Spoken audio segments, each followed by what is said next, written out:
بسم اللہ الرحمن الرحیم۔ شروع اللہ کے نام سے جو بڑا مہربان نہایت رحم کرنے والا ہے۔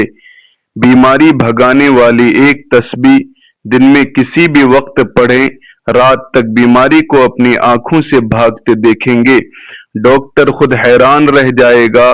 ناظرین، یہ تسبیح پڑھ لیں، سر سے لے کر پاؤں تک آپ کے جسم کے اندرونی اور بیرونی ہر بیماری ختم ہو جائے گی انشاءاللہ۔ اللہ کے فضل و کرم سے گھر میں جو کوئی بھی بیماری میں مبتلا ہو، چاہے وہ چھوٹی سے چھوٹی بیماری ہو یا بڑی سے بڑی، اور کئی سالوں سے علاج کراتے کراتے تھک چکے ہوں، لیکن وہ بیماری ختم ہونے کا نام نہ لے رہی ہو، اگر آپ خود بیمار ہیں تو یہ تسبیح خود پڑھ لیں۔ اس کا پورا طریقہ میں آپ کو بتانے جا رہا ہوں۔ اگر آپ کے گھر میں کوئی بیمار ہے جس کا علاج کراتے کراتے آپ تھک چکے ہیں، تو صبح نہار منہ یہ تسبیح پڑھ کر اس پر پھونک مار دیں یا اسے پانی پلائیں انشاءاللہ۔ صبح خالی پیٹ یہ تسبیح کا عمل آپ کے جسم کے اندر اور باہر سے ہر قسم کی بیماری کو ختم کر دے گا اور آپ کو زندگی میں سکون مل جائے گا۔ یہ بات تو میرے تمام دیکھنے اور سننے والے بھائی بہن جانتے ہیں کہ قرآن مجید کے ہر حرف میں ثواب، تاثیر، شفا اور برکت رکھی گئی ہے، کیونکہ رب العالمین فرماتا ہے فیہ شفاء للناس۔ قرآن کریم کی ہر حرف میں اللہ نے شفا رکھا ہے۔ میرے وہ تمام لوگ جو دنیاوی طور پر بیماریوں کے اخراجات اور دیگر خرچوں کی وجہ سے کافی پریشان رہتے ہیں، بہت زیادہ ذہنی تناؤ کا شکار ہو چکے ہیں، ہر وقت سینے پر بوجھ سا رہتا ہے، چھوٹی چھوٹی باتوں پر گھبراہٹ ہوتی ہے اور ہر وقت خود کو بے چین محسوس کرتے ہیں، انشاءاللہ آج آپ کی خدمت میں جو عمل میں لے کر حاضر ہوا ہوں اسے میرے بتائے ہوئے طریقے کے مطابق آپ نے کر لینا ہے۔ میں امید کے ساتھ کہتا ہوں کہ آپ کی ہر بیماری ختم ہو جائے گی انشاءاللہ۔ عمل یا وظیفہ شروع کرنے سے پہلے میں آپ کو ایک بہت اہم بات بتانا چاہتا ہوں کہ جو بھی عمل یا وظیفہ ہم آپ کو بتاتے ہیں وہ اللہ تبارک و تعالیٰ کی طرف سے ہوتے ہیں، یعنی جو اعمال آپ کرتے ہیں وہ اللہ کے کلمات ہوتے ہیں، اللہ کا ذکر ہوتے ہیں، قرآن پاک کے الفاظ ہوتے ہیں، قرآن پاک کی صورتیں ہوتی ہیں جن کی برکت، طاقت اور وسیلے سے اللہ پاک شفا عطا فرماتا ہے۔ بہت سے لوگ کہتے ہیں کہ ان وظائف یا اعمال میں کچھ نہیں رکھا ہے، تو میری ان سے گزارش ہے کہ ہم کوئی بات اپنی طرف سے نہیں بتاتے، ہم اللہ کا ذکر بتاتے ہیں، قرآن کا وظیفہ بتاتے ہیں جسے پڑھنے سے پروردگار شفا عطا فرماتا ہے۔ آپ خود جانتے ہیں کہ اللہ کے کلمات میں کتنی طاقت ہوتی ہے۔ ہمیں چاہیے کہ ہم ان وظائف کو سچے دل اور کامل ایمان کے ساتھ ضرور کریں تاکہ ہمیں ان سے فائدہ حاصل ہو سکے۔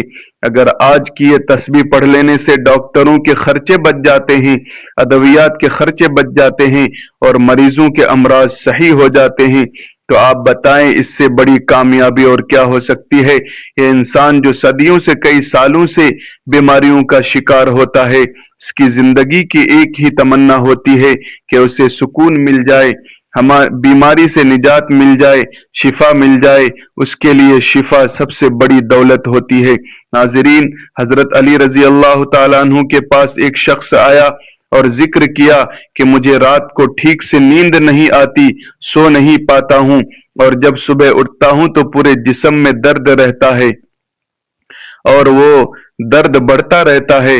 جب اس نے اپنی بات حضرت علی رضی اللہ تعالی عنہ سے بیان کیا تو انہوں نے فرمایا کہ اے شخص، اگر تم رات کو پانی پیتے ہو تو پانی پینا بند کرو، کیونکہ یہ انتہائی نامناسب ہے۔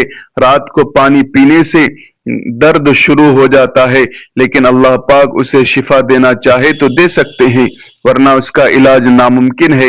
ناظرین کرام، پانی جسم کے لیے ایک انتہائی اہم چیز ہے۔ جب ہم مناسب مقدار میں پانی نہیں پیتے تو ہمارے جسم میں پانی خشک ہو جاتا ہے۔ اکثر رات کے وقت ہمیں پانی کی ضرورت محسوس ہوتی ہے اور لوگ رات کو اٹھ کر پانی پیتے ہیں، لیکن اب جدید میڈیکل سائنس نے بھی اعتراف کیا ہے کہ رات کو پانی پینا مناسب عمل نہیں۔ ان کا کہنا ہے کہ بستر پر جانے سے قبل پانی کا استعمال نیند کو متاثر کرتا ہے اور اس عادت کے نتیجے میں بیت الخلاء کے لیے بار بار اٹھنا پڑتا ہے۔ جب انسان گرم بستر سے اچانک بیت الخلاء جاتا ہے تو جسم ٹھنڈا پڑ جاتا ہے تو صحت کے لیے نقصان دہ ہے۔ دوسری بڑی وجہ گردوں سے متعلق ہے۔ آپ سب جانتے ہوں گے کہ رات کو گردے اپنے کام میں بہت سست ہو جاتے ہیں۔ یہی وجہ ہے کہ کچھ افراد صبح اٹھنے پر ہاتھوں اور چہرے پر سوجن کا شکار ہو جاتے ہیں۔ اس لیے رات کو سونے سے پہلے پانی پینا ایسے افراد کے لیے مسائل بڑھ سکتا ہے۔ تیسری بڑی وجہ یہ ہے کہ اگر آپ سونے سے پہلے پانی پیتے ہیں تو یہ نیند میں مداخلت کی بڑی وجہ بنتا ہے۔ وزن کم کرنے کے لیے پانی کی طرح نیند بھی ایک اہم چیز ہے۔ میڈیکل سائنس کہتی ہے کہ 6 سے 8 گھنٹے کی نیند زندگی میں اہم تبدیلی لا سکتی ہے۔ سائنس کے مطابق جو لوگ کم سوتے ہیں یا زیادہ نیند لیتے ہیں ان کے وزن بڑھنے کے خطرات بڑھ جاتے ہیں۔ زندگی میں نیند کی اہمیت سے انکار ممکن نہیں۔ نیند کی کمی بیماری کا باعث بن سکتی ہے، جبکہ مناسب وقت تک سونا لمبی زندگی کے حصول میں مددگار ثابت ہو سکتا ہے۔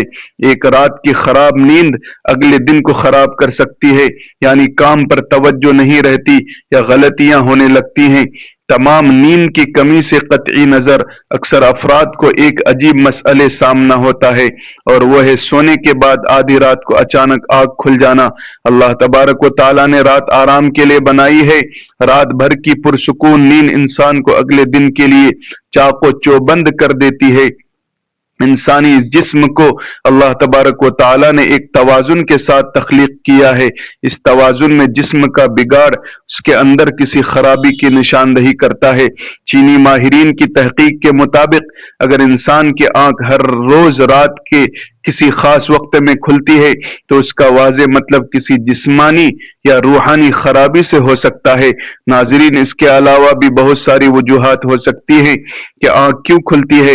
اکثر لوگوں کی شکایت ہوتی ہے کہ ان کی نیند اچانک کھل جاتی ہے اور اس وجہ سے نیند خراب ہوتی ہے۔ ہم میں سے شاید کوئی بھی ایسا نہیں جو رات میں 1-2 مرتبہ جاگتا نہ ہو، کیونکہ کبھی کسی فکر یا پریشانی کی وجہ سے یا کبھی برا خواب دیکھنے پر اچانک بیدار ہو جاتا۔ کیا آپ نے کبھی مشاہدہ کیا ہے کہ رات 3 بجے سے 5 بجے کے درمیان آپ کی آنکھ عموماً کھل جاتی ہے اور اس لمحے کے دوران آپ بے چین ہو کر جاگ جاتے ہیں؟ یقیناً بہت سے لوگوں کے ساتھ ایسا ہوتا ہے۔ شاید ہم نے کبھی اس پر غور نہیں کیا۔ دنیا میں ہر امیر، غریب، نیک اور بد کو قدرت کے قانون کے تحت دکھوں اور غموں اور پریشانیوں سے کسی نہ کسی شکل میں ضرور واسطہ پڑتا ہے۔ دنیا مصیبتوں، غموں اور پریشانیوں کا گھر ہے۔ بعض لوگ اولاد کی نافرمانی کی وجہ سے پریشان ہیں، کچھ لوگ مال و اسباب کے ختم ہونے پر غم میں ڈوبے رہتے ہیں۔ یعنی انسان کسی نہ کسی فکر یا پریشانی کی وجہ سے نیند کی کمی کا شکار ہوتا ہے، اور ان ذہنی پریشانیوں کی وجہ سے رات کو بار بار آنکھ کھلتی رہتی ہے۔ تو چلیں نبی کریم صلی اللہ علیہ وسلم کی حدیث مبارکہ کی روشنی میں آپ کو بتاتے ہیں کہ ایسا کیوں ہوتا ہے، اور پھر جدید سائنس کی روشنی میں بھی بتائیں گے کہ اگر دوبارہ آپ کے ساتھ ایسا ہو تو اس وقت آپ کو کیا کرنا چاہیے جس سے آپ کو زندگی کی ہر خوشی مل جائے۔ اگر آپ رات کو اچانک نیند سے بیدار ہو جاتے ہیں تو آپ کسی مرض میں مبتلا نہیں ہیں بلکہ خوش نصیب انسان ہیں آپ، کیونکہ اس لمحے کے دوران آپ کا رب آپ کو یاد کرتا ہے۔ یہ رحمت کے فرشتے ہوتے ہیں جو آپ کو بار بار نیند سے اٹھاتے ہیں۔ رات کے وقت اللہ تبارک و تعالی اپنے بندوں کے زیادہ قریب ہوتا ہے تاکہ وہ ان کے لیے رحمت اور توبہ کے دروازے مکمل طور پر کھول دے۔ حضرت ابو ہریرہ رضی اللہ تعالی عنہ سے مروی ہے کہ حضور اکرم صلی اللہ علیہ وسلم نے فرمایا، ہمارا پروردگار ہر رات آسمانی دنیا پر نزول فرماتا ہے۔ جب رات کا آخری تہائی حصہ باقی رہ جاتا ہے تو آواز دیتا ہے، کون ہے جو مجھ سے دعا کرے میں اس کی دعا قبول کروں؟ کون ہے جو مجھ سے سوال کرے میں اس کی مطلوبہ چیز عطا کر دوں؟ کون ہے جو مجھ سے بخشش طلب کرے میں اسے بخش دوں؟ ہے کوئی توبہ کرنے والا میں اس کی توبہ قبول کروں؟ ہے کوئی سائل جسے میں عطا کروں؟ یہاں تک کہ صبح ہو جاتی ہے۔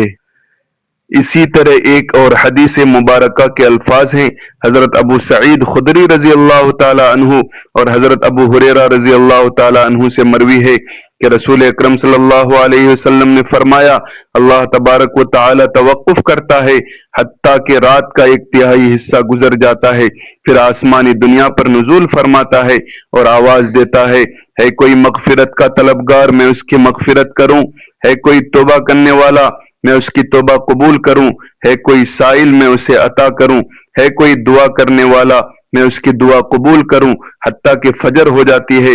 ناظرین، ان احادیث کا مقصد یہ ہے کہ آپ کو اس قیمتی وقت کی اہمیت بتائی جائے، یہ وقت کتنی اہمیت کا حامل ہے۔ جب ہمارا مالک ایسی آواز دیتا ہے، مانگ لو مجھ سے جو اس وقت مانگنا ہے، اگر آپ کی آنکھ رات کو کھل جاتی ہے تو فوراً اٹھیں اور اپنے رب سے اپنے لیے مانگ لیں۔ سیدنا عبادہ بن صامت رضی اللہ تعالی عنہ سے روایت ہے کہ انہوں نے نبی کریم صلی اللہ علیہ وسلم کو فرماتے ہوئے سنا، جو شخص رات کو اٹھے اور دعا کرے کہ اے اللہ مجھے بخش دے، اس کی دعا قبول ہوگی۔ اگر وہ وضو کرے اور نماز پڑھے تو اس کی نماز قبول ہوگی۔ یہاں نماز سے مراد تہجد کی نماز ہے۔ دوسری حدیث سنیے، حضرت سیدنا ابو سعید خدری رضی اللہ تعالی عنہ روایت کرتے ہیں کہ میں نے نبی صلی اللہ علیہ وسلم کو فرماتے ہوئے سنا، جب تم میں سے کوئی ایسی خواب دیکھے جسے وہ پسند کرتا ہے تو وہ اللہ کی طرف سے ہے، اسے اللہ کا شکر ادا کرنا چاہیے، اور اگر اس کے علاوہ کوئی ایسی چیز دیکھے جسے وہ ناپسند کرتا ہے تو وہ شیطان کی طرف سے ہے، اس کے شر سے پناہ مانگے، اس کا ذکر کسی سے نہ کرے تو وہ اسے نقصان نہیں پہنچائے گا۔ اکثر لوگ برے خواب بیان کرتے ہیں اور تعبیروں کے بارے میں پوچھتے ہیں، اس بات کو ملحوظ رکھیں کہ بہتر ہے کہ برے خوابوں کی تعبیر نہ پوچھیں۔ جب کبھی رات کو آنکھ کھلے تو نبی صلی اللہ علیہ وسلم کے ان فرمان پر ضرور عمل کریں۔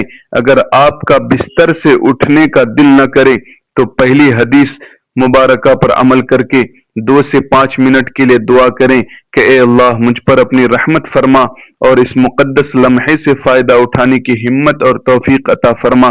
اس وقت آپ کو بار بار پکارا جاتا ہے۔ انسان کو جس مقصد کے لیے پیدا کیا ہے اسے پہچانیں اور اسے پورا کریں۔ ناظرین، قرآن مجید میں اللہ تبارک و تعالی نے اپنے مومن بندوں کی یہ صفت بیان فرمائی ہے کہ وہ رات کے وقت تھوڑا سوتے ہیں اور آخر رات مغفرت مانگتے ہیں۔ ناظرین، ہر چیز کے پیدا ہونے اور پروان چڑھنے کا ایک خاص موسم ہوتا ہے۔ ہریالی اور خوبصورتی بہار کے موسم میں دیکھنے کو ملتی ہے۔ اسی طرح چاند 29 دن کے سائیکل کے بعد پھر سے چمکنا شروع کر دیتا ہے۔ اسی طرح رات کے پچھلے حصے میں روحانی دنیا کے بہار کا موسم ہوتا ہے، رحمت کے نزول کا وقت ہوتا ہے۔ اللہ تعالی چاہتا ہے کہ بندہ اپنی نیند سے اٹھے اور اپنی خواہشات کا اظہار کرے۔ اس وقت رب کائنات تمام خزانے بانٹنے کے لیے بےتاب ہوتا ہے۔ اس کے علاوہ جدید سائنس بھی کہتی ہے کہ نماز ایک بہترین ورزش ہے، اس کے ہر رکن کے الگ الگ فوائد ہیں۔ نماز سے جسم کی تمام بیماریاں ختم ہو جاتی ہیں، اس لیے نبی صلی اللہ علیہ وسلم نے 1400 سال پہلے حکم دیا اور آج اربوں روپے خرچ کر کے سائنس اسے سچ ثابت کر رہی ہے، لیکن کچھ لوگ اب بھی اسلام میں کیڑے نکالنے پر گامزن ہیں اور ہمیشہ منہ کی کھاتے ہیں۔ ناظرین، اگر آپ کی اس وقت آنکھ کھلتی ہے تو ضرور اٹھیں، وضو کیجئے تاکہ آپ اچھی طرح جاگ جائیں اور پاک ہو جائیں، یا کچھ دیر کے لیے لمبے لمبے سانس لیں، زور سے سانس باہر نکالیں تاکہ جسم سے بیماریاں خارج ہوں۔ سجدہ کرتے وقت جب آپ نیچے جھکتے ہیں تو دماغ کو زیادہ خون ملتا ہے۔ نماز کی سجدے کی حالت میں بندہ مومن کے لیے اللہ کی بندگی کے حوالے سے بہترین حالت ہے، اور یہی دعا کے لیے سب سے اچھا موقع ہوتا ہے۔ کیوں نہ ہو کسی مومن کے لیے اپنے رب کے سامنے عاجزی اور بندگی اختیار کرتے ہوئے اپنی پیشانی جھکانا اور اس کے قدموں میں رکھ دینا بہت محبوب ہوتا ہے۔ اس کے نتیجے میں اللہ تبارک و تعالی اپنے بندوں کو بہترین نعمتوں سے نوازتا ہے اور اپنے قرب کا شرف بخشتا ہے۔ رات کو تہجد کے بارے میں اللہ تبارک و تعالی کا ارشاد ہے، اور رات کے کچھ حصے میں تہجد پڑھ لیا کرو۔ جو تمہارے حق میں زائد چیز ہے، جس پر قیامت کے دن آپ صلی اللہ علیہ وسلم اپنی امت کی بخشش کرائیں گے۔ ان ارشادات کی روشنی میں مسلمانوں کو چاہیے کہ رات کو جب آنکھ کھل جائے وضو کر کے 2 رکعت، 4 رکعت، 6 رکعت یا 8 رکعت جتنی طاقت اور فرصت ہو، دل کی رغبت ہو، پڑھ لیا کریں، تہجد کا ثواب مل جائے گا۔ اللہ نے انسان کو اس دنیا میں صرف اور صرف اپنی عبادت، اپنی معرفت اور اپنی شناخت کرانے کے لیے بھیجا ہے، تاکہ وہ اللہ تعالی کی عبادت اور بندگی کر کے اس کی ذات کو پہچان کر اس کی معرفت حاصل کرے، اس دنیا میں اللہ کو راضی کر لے اور پھر آخرت میں ہمیشہ کی زندگی عیش و عشرت اور راحت و آرام میں بسر کرے۔ یہی وجہ ہے کہ حضرات انبیاء علیہ السلام اور صحابہ کرام رضی اللہ عنہم نے اپنی تمام زندگی غمی، خوشی، تنگ دستی کے ہر وقت اور ہر لمحے میں اس عظیم مقصد کو یاد رکھا اور وہ اس میں کامیاب رہے۔ وہ دنیاوی کاروبار، تجارت وغیرہ بھی کرتے تھے، لیکن ان کے دل ہمیشہ اللہ کی محبت اور الفت میں مست رہتے تھے اور وہ کسی وقت بھی اس کی یاد سے غافل نہیں رہتے تھے۔ ایسے ہی لوگوں کے بارے میں اللہ نے قرآن مجید میں فرمایا، تتجافى جنوبهم عن المضاجع يدعون ربهم خوفا وطمعا ومما رزقناهم ينفقون۔ یہ وہ لوگ ہیں جن کے پہلو بستروں سے جدا رہتے ہیں، اپنے رب کو خوف اور امید کے ساتھ پکارتے ہیں، اور جو ہم نے انہیں دیا ہے اس میں سے خرچ کرتے ہیں۔ تجارت یا خرید و فروخت اللہ کی یاد سے غافل نہیں کرتی، نہ نماز قائم کرنے سے اور نہ زکوٰۃ دینے سے۔ یہی وہ لوگ ہیں جو رات جیسے پرسکون وقت میں بھی راحت و آرام کے بجائے اپنے محبوب حقیقی کے سامنے عبادت و بندگی کے لیے دست بستہ کھڑے ہوتے ہیں اور نماز میں اس کے سامنے نیاز میں مشغول ہو جاتے ہیں۔ اللہ نے انہی لوگوں کا قرآن مجید میں مختلف انداز میں ذکر فرمایا ہے کہ ایسے لوگوں کے لیے آنکھوں کی ٹھنڈک کا سامان ان کے اعمال کے بدلے میں چھپا کر رکھا گیا ہے۔ ایک دوسری جگہ ارشاد ہے، وہ رات کے وقت کم سوتے تھے اور سحری کے اوقات میں استغفار کرتے تھے۔ حضرت عبداللہ بن سلام رضی اللہ عنہ فرماتے ہیں کہ حضور اکرم صلی اللہ علیہ وسلم مدینہ منورہ تشریف لائے تو لوگ آپ صلی اللہ علیہ وسلم کی طرف دوڑنے لگے اور کہنے لگے کہ حضور تشریف لائے ہیں۔ میں بھی لوگوں کے ساتھ آیا کہ دیکھوں کہ واقعی آپ نبی ہیں یا نہیں۔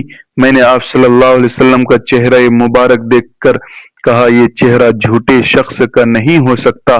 وہاں پہنچ کر سب سے پہلا ارشاد جو حضور کی زبان مبارک سے سنا وہ یہ تھا کہ افشوا السلام بینکم، آپس میں سلام کو رواج دو، غربا کو کھانا کھلاؤ، صلہ رحمی کرو، اور رات کے وقت جب سب لوگ سو جائے تہجد کے نماز پڑھا کرو تو سلامتی کے وقت جنت میں داخل ہو جاؤ گے۔ حضرت علی نے سے مروی ہے کہ حضور صلی اللہ علیہ وسلم نے ارشاد فرمایا، جنت میں ایسے بالا خانے ہیں جو آئینوں کے بنے ہوئے ہیں، ان کے اندر سب چیزیں باہر سے نظر آتی ہیں۔ صحابہ نے عرض کیا، یا رسول اللہ، یہ کون لوگ ہیں؟ یہ کن لوگوں کے لیے ہیں؟ حضور نے فرمایا، جو اچھی طرح بات کریں، غربا کو کھانا کھلائیں، ہمیشہ روزہ رکھیں اور اس وقت رات کو تہجد پڑھیں جب لوگ سو رہے ہوں۔ حضرت بلال حبشی نے سے روایت ہے کہ رسول اللہ صلی اللہ علیہ وسلم نے ارشاد فرمایا، تم رات کے جاگنے کو لازم پکڑ لو، کیونکہ یہ تم سے پہلے صالحین اور نیک لوگوں کا طریقہ ہے۔ رات کا قیام اللہ تعالی کی طرف سے تقرب کا ذریعہ ہے، گناہوں کے لیے کفارہ ہے، گناہوں سے روکنے والی اور حسد سے دور کرنے والی چیز ہے۔ قیام اللیل تو بہت بڑی دولت ہے۔ میرے معزز بھائیوں اور بہنوں، جو تسبیح میں آپ کو بتانے جا رہا ہوں وہ تسبیح کون سی ہے؟ آج جو طریقہ میں آپ کو بتانے جا رہا ہوں اس طریقے سے آپ نے تسبیح کرنی ہے، پھر دیکھیں اللہ آپ کو شفا عطا فرمائے گا، صحت والی زندگی دے گا۔ لیکن جب کوئی ڈاکٹر میڈیسن دیتا ہے تو وہ اس کا پورا طریقہ بتاتا ہے کہ اس میڈیسن کو آپ نے اس طرح استعمال کرنا ہے جو طریقہ میں نے آپ کو بتایا ہے۔ اگر آپ ڈاکٹر کے طریقے کے خلاف جائیں گے، اپنی مرضی سے وہ میڈیسن استعمال کریں گے تو ہو سکتا ہے کہ آپ کو اس کا فائدہ حاصل نہ ہو۔ اسی طرح جو طریقہ میں آپ کو بتانے جا رہا ہوں، اس طریقے سے آپ نے تسبیح کرنی ہے۔ یقین کریں کائنات میں کسی بھی فرد کو کوئی بھی بیماری لگ گئی ہو، کوئی ذہنی الجھن ہو، کوئی قلبی بے چینی ہو، کالا پیلا جادو ہو یا جنات کا سایہ ہو، آج کی یہ تسبیح پڑھنے کے بعد آپ اپنے اندرونی حالات کو بدلتے ہوئے خود دیکھ لیں گے، بیماریوں کو اپنی زندگی سے جاتے ہوئے دیکھ لیں گے۔ اس تسبیح کو آپ نے کس طرح پڑھنا ہے بڑی توجہ سے نوٹ فرمائیں۔ بیماری بھگانے والی ایک تسبیح دن میں کسی بھی وقت پڑھیں، بیماری کو اپنی آنکھوں سے بھاگتے دیکھیں گے۔ یہ کلمات آپ نے سجدے کی حالت میں ایک تسبیح پڑھنی ہے، باوضو ہو کر اول آخر درود شریف کے ساتھ۔ درود شریف چاہے کوئی بھی ہو، کلمات یہ ہیں، ان کلمات کو آپ نے پڑھنا ہے، انشاءاللہ آپ کی تمام بیماریاں دور ہو جائیں گی۔ بیماری میں پریشان ہو کر انسان روحانی علاج بھی کرنا چاہتا ہے، لیکن اسے درست راستہ نہیں ملتا اور وہ ٹوٹکوں میں لگ جاتا ہے۔ ایک مسلمان کی حیثیت سے ہمارے پاس اللہ کے رسول کی دعائیں موجود ہیں جو سب سے زیادہ اثر رکھنے والی دعائیں ہیں، لہٰذا بیماری کی حالت میں ان کا وسیلہ حاصل کرنا چاہیے۔ رسول صلی اللہ علیہ وسلم کا فرمان ابن ماجہ میں اس بارے میں بہت سی دعائیں اور رسول اللہ کے دم فرمانے کا مفصل بیان موجود ہے۔ بخاری شریف اور مسلم شریف کی ایک متفق علیہ حدیث ہے، حضرت سیدہ عائشہ صدیقہ رضی اللہ عنہا فرماتی ہیں کہ رسول اللہ نے اپنے گھر والوں کو بیمار پرسی کرتے تھے تو اپنا دایاں ہاتھ مریض کے درد والے حصے پر پھیرتے اور یہ دعا پڑھتے، اللہم رب الناس، اے اللہ، اے لوگوں کے پروردگار، پریشانی کو دور کر، تو شفا عطا فرما، تو ہی شفا دینے والا ہے، تیرے سوا کوئی شفا دینے والا نہیں، ایسی شفا عطا فرما جو بیماری کو باقی نہ چھوڑے۔ اس دعا سے پیاری اور اجابت کرنے والی دعا اور کون سی ہو سکتی ہے؟ یہ دعا آپ کی کسی بھی بیماری کے لیے کریں، کسی بھی بیماری سے نجات کے لیے آپ اس عمل کو لازمی کر لیں۔ جب یہ عمل مکمل ہو جائے تو اپنے سامنے ایک گلاس پانی لازمی رکھ لیں۔ یہ عمل مکمل ہونے کے بعد اس پانی کے گلاس پر پھونک مار کر وہ پانی خود پی لیں۔ اگر آپ خود کسی بیماری میں مبتلا ہیں تو اس پانی کو خود پی لیں، ورنہ اس مریض کو وہ پانی پلائیں۔ پانی پر پھونک مار کر خود بھی پی لیں اور گھر میں جو کوئی بیمار ہے اسے بھی پلائیں۔ ایک دن یہ عمل کر لیں، یقین مانیں دوسرے دن جب آپ اس عمل کو کریں گے، اس کی نیت کریں گے تو مریض کی طبیعت بہتر ہونا شروع ہو جائے گی انشاءاللہ۔ اس تسبیح میں اتنی برکت اور طاقت رکھی گئی ہے کہ اگر آپ کا مریض کسی ہسپتال کے ICU میں بھی پڑا ہوا ہے تو اسے بھی اس طرح یہ عمل کر کے وہ پانی پلائیں تو مریض اٹھ کر بیٹھ جائے گا انشاءاللہ۔ قرآن پاک میں بہت زیادہ شفا ہے، ہر صورت میں برکت اور طاقت رکھی گئی ہے۔ میرے وہ تمام بھائی بہن جو اپنے گھر میں بیماریوں کی وجہ سے پریشان ہیں، چاہے وہ چھوٹی ہو یا بڑی ہو، آج کا یہ عمل ضرور کر لیں۔ ایک بات میری ہمیشہ کے لیے پلے باندھ لیں کہ جسمانی بیماری بہت چھوٹی چیز ہے، اصل بیماری سوچ کی بیماری ہوتی ہے۔ جس طرح دیمک لکڑی کو چاٹ جاتی ہے، اسے اندر سے کھا جاتی ہے، اسی طرح منفی سوچ بیماریوں کی طرح جسم کو اندر سے کھا جاتی ہے۔ اپنی سوچ کو مثبت رکھیں۔ سید عالم حضور صلی اللہ علیہ وسلم نے ارشاد فرمایا، بے شک بہترین دوست اور وفا کرنے والی پاک ذات صرف اللہ کی ہے، جو بھی اسے سچے دل سے پکارتا ہے وہ اس کی دعا ضرور سنتا ہے۔ اللہ پاک اس تسبیح کی برکت سے میرے تمام بھائیوں بہنوں کی پریشانیوں کو دور فرمائے، آمین۔ اللہ، ہم تیرے گنہگار بندے ہیں، تیرے خطا کار بندے ہیں، ہمارے گناہوں کو معاف فرما، ہماری خطاؤں کو معاف فرما۔ اے اللہ، ہم اپنے اگلے پچھلے صغیرہ کبیرہ تمام گناہوں، خطاؤں اور نافرمانیوں کی معافی مانگتے ہیں۔ اے اللہ، ہم اپنے گناہوں سے توبہ کرتے ہیں، ہماری توبہ قبول فرما۔ اے اللہ، ہم گنہگار ہیں، خطا کار ہیں، بدکار ہیں، تیرے احکام کی نافرمانی کرنے والے ہیں، ناشکرے ہیں، لیکن میرے معبود تیرے نام لینے والے بندے ہیں، تیری توحید کی گواہی دیتے ہیں، تیرے سوا کوئی عبادت کے لائق نہیں، تیرے سوا کوئی بندگی کے لائق نہیں، تیرے سوا کوئی تعریف کے لائق نہیں۔ ہمارے معبود، ہمارے گناہ تیری رحمت سے بڑے نہیں ہیں۔